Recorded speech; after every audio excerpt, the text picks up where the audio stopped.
আসসালামু আলাইকুম, welcome to my another new blog. আশা করছি সবাই অনেক ভালো আছেন। আমি আল্লাহর রহমতে অনেক ভালো আছি।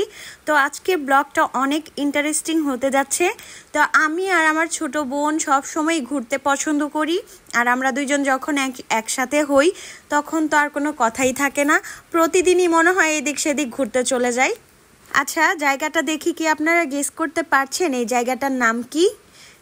আমরা আগে থেকেই কয়েকটা ভাইয়াকে বলে রেখেছিলাম যে আমরা যাওয়ার পরে ফটোশ্যুট করব, তো তার জন্যই ভাইয়া চলে এসেছিল এবং আমাদের ফটোশ্যুট করে দিচ্ছিল।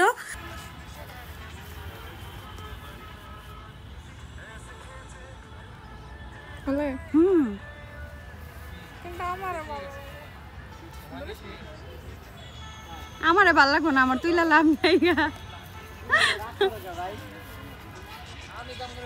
ছোটবেলা থেকে আমরা অনেকবার স্মৃতিসৌধে গিয়েছি, যেটা আসলে আমার মনেও নেই কয়বার হবে, না হইলেও আপনার 15-20 বার চলে গিয়েছি আমরা স্মৃতিসৌধে।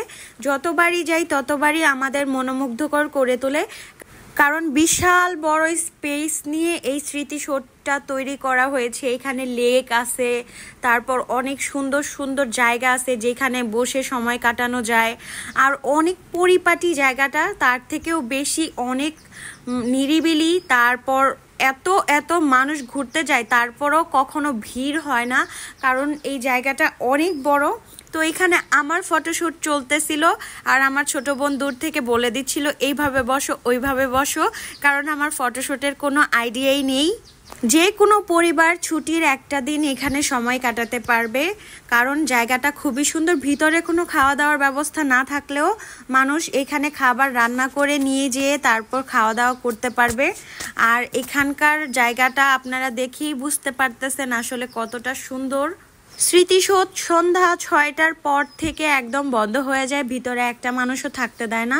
তো আমরা স্মৃতিসৌধে আমাদের ঘোরাঘুরি শেষ করে চলে গেলাম কুটির শিল্পে। এগুলো 120 টাকা করে।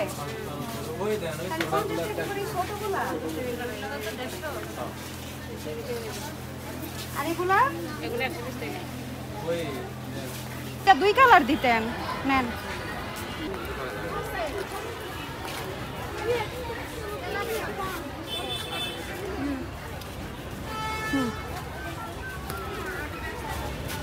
স্মৃতিসৌধের ঠিক অপোজিটেই কুটির শিল্প, আর কুটির শিল্প মানেই হচ্ছে মৃৎশিল্প। মৃৎশিল্পের মধ্যে আপনার মাটির জিনিসপত্র, তৈজসপত্র, মাটির যত ধরনের আসবাবপত্র আছে সব বানায়।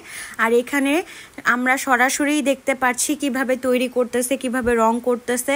তার পাশাপাশি এখানে অনেক ইউনিক জিনিস পাওয়া যায় যেগুলো সচরাচর কোনো মেলাতে পাওয়া যায় না।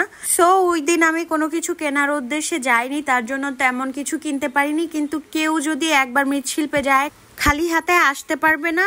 এত সুন্দর সুন্দর জিনিস যেটা চোখ ধাঁধানো মানুষ কিনতে বাধ্য হবে। সো আর ভিডিওটা বড় করলাম না, আজকের জন্য এতটুকুই। আমার ভিডিওগুলো ভালো লাগলে অবশ্যই আমাকে সাপোর্ট করবেন। সবাই ভালো থাকবেন, সুস্থ থাকবেন। আল্লাহ হাফেজ।